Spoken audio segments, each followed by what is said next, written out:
Hi, this is Susan, and today I'm going to give you some tips on time management strategies. Taking an online writing class can be a bit tricky in terms of time management, especially in the summer. I think students in general tend to procrastinate a bit when it comes to writing a paper. Sometimes it's not someone's very favorite thing to do in the summer, so we tend to put it off until the last couple days.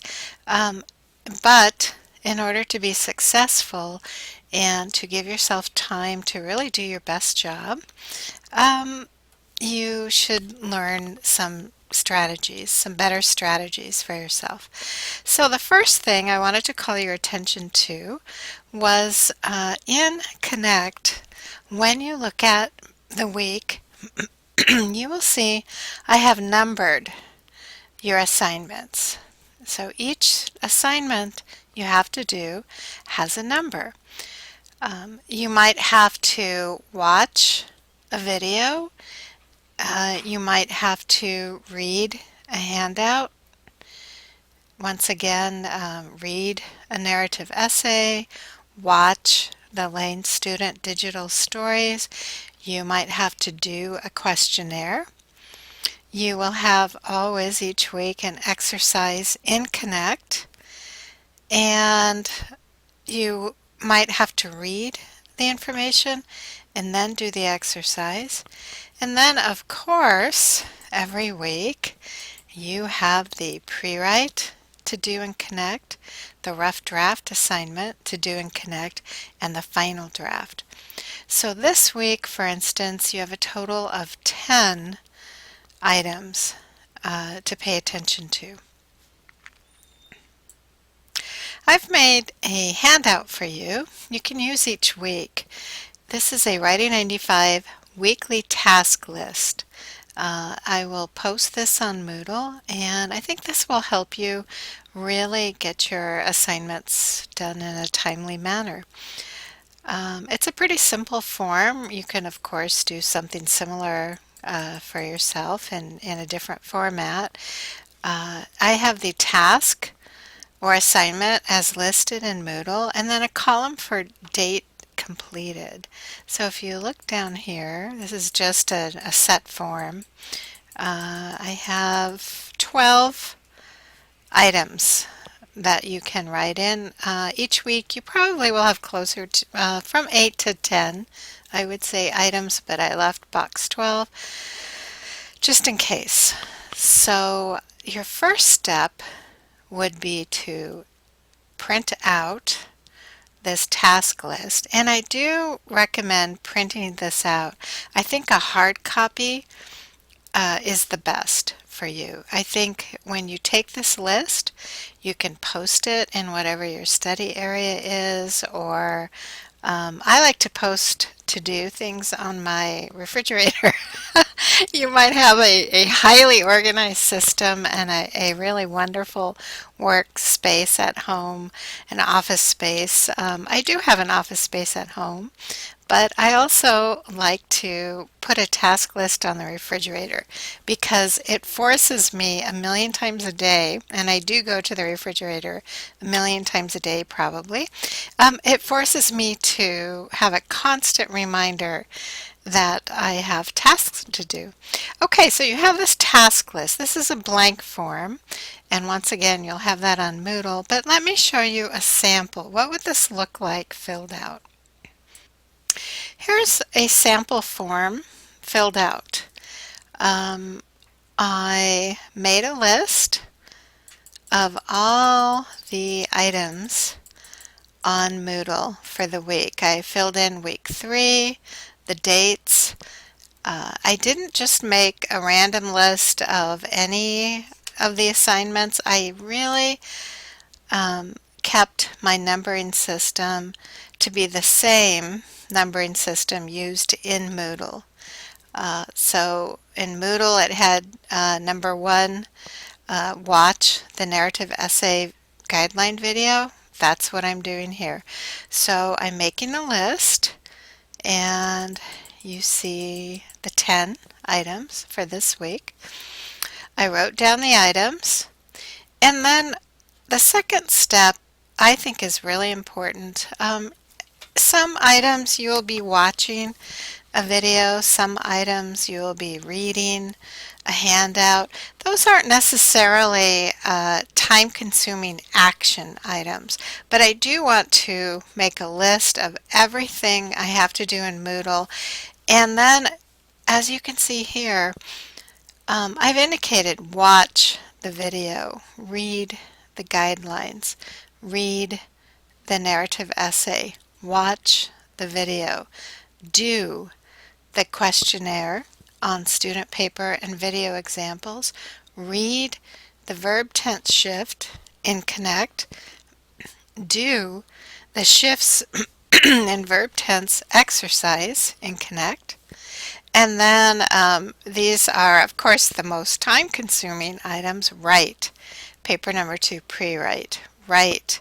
Paper number 2, rough draft. Write. Paper number 2, final draft. I highlight my action items. This way I can really, as a student, when I'm looking at my list and I'm trying to figure out what days to plan for what activities, of course my daily schedule is going to vary. Some days are going to be really heavy duty in terms of responsibilities to others. Maybe as a student you have children. I know a lot of you do. Maybe you have work hours. Maybe you have other classes too. So when you're actually managing your time, it's always good to get an idea, an overview of, what the heavy duty assignments are, how much time they're going to take. You can tell from watching videos, the videos are anywhere from 3 minutes to 15 minutes, so that gives you an idea for that task. So I've made my list of tasks for the week, and then the next step is to transfer my to-do list and make it into an actual roadmap, a plan for my week to schedule in the days I'm going to accomplish the tasks. This is a weekly schedule. It's just a blank form we give out in the Academic Learning Skills Department to students. And you can find similar forms online. You can, of course, go online and, find many blank templates, forms. This is a handy one, though, and I'm posting this on Moodle also for you. So the next step is really the most important one. You need to fill out a weekly schedule for yourself, and you can do that. It's necessary. Do it at the very beginning of the week. I would recommend doing the task list and the weekly schedule as soon as Moodle is up for the week. So as soon as you see that week revealed in Moodle, it would just take about 10 minutes to do the task list and the schedule, but the more you do that right away and make that a habit, the more successful you will be at accomplishing the task. So, the next step, do the weekly schedule, and let me show you a sample. Okay, this is a sample of a very busy looking sample.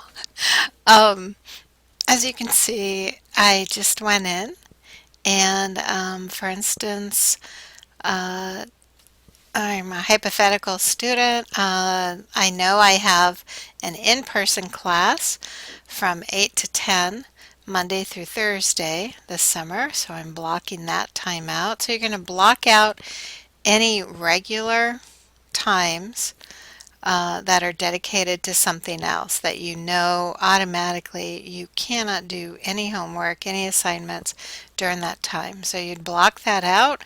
In this case, I'm a student with 2 classes, Writing 95 online and an actual face-to-face class on campus from 8 to 10. So I've blocked that out. I also know as a student, hypothetical student, this week in particular, I have a camping trip. The weather's beautiful. It's summer. I know I have some fun things I wanted to do this summer. And so I know for sure on Friday I am leaving at 4 o'clock. I'm going camping. I'm going to be gone all day Saturday. And I'm coming back, late Saturday night, let's say. So you do want to block out, especially for summer term, you want to block out any weekend trips, whatever you have going that is going to take a big chunk of time. Block that out. And be realistic. That just helps your study schedule to be realistic. And then I'm going to look at what's left and schedule in those assignments. I think it would be helpful if you, as you listed your assignments, as you planned to do them on the schedule, you keep that numbering system. So Monday from 8 to 11, I'm going to, number one, watch the orientation video. Number two, read the guidelines. Try to, in this class for Writing 95, try to get those early items taken care of as soon as possible. I have made the items linked. So the first items in Moodle for that week will be an orientation or an overview of what we're doing for the week. It frames the lessons that you're learning for the week. So do those first. Do those on Monday if you can. And then, of course, you'll have some reading to do. In this case, for this week, I had to read an essay, student essay. I had to watch student videos. And then I had to do a questionnaire activity about those. And those were number 3, 4, and 5 on the Moodle list. So I did that in a chunk of time. I blocked that out. On Wednesday, I'm doing my exercises in Connect, and I do, make sure I do leave time for that. And then I also want to pop into Connect and get my pre-writing accomplished, my pre-write assignment that I have to do. As a student, pre-write is a brief outline. Sometimes it's just a topic sentence or a thesis statement. So it doesn't take a tremendous amount of time, so it's good to pop that in there, on the same day as your Connect exercises. You do want to get the pre-write graded before you start the rough draft. I made rather messy looking note. You want to get that turned in so that I, as an instructor, can look at it and give you an okay, yes, it's too broad, or yes, it's not, it isn't too broad, it's fine, or no, you need to narrow it down. So plan for that as a student. Get that pre-write accomplished earlier in the week. And you know what? Most importantly for this class, really, really try and get your rough draft in at least a day or two ahead of your Sunday deadline. You need to get feedback from me. You need to look at suggestions for revision. In upcoming papers, you'll be getting feedback from fellow students. You'll have some peer editing. That all happens prior to the final draft, and you need to give yourself some space and time to digest that information, make those revisions, and then turn in your final draft. So on Sunday, I gave myself final draft time. I'm making revisions of my rough draft. I'm copying them. I'm turning that into the final draft, and I'm submitting that. Best thing to do for the week in terms of planning is start at the final draft time, put that in your schedule, and then work backwards from there. All right, those are some tips. Feel free to attend office hours, call me, or email me if you have any specific individual questions, and thanks. Good luck.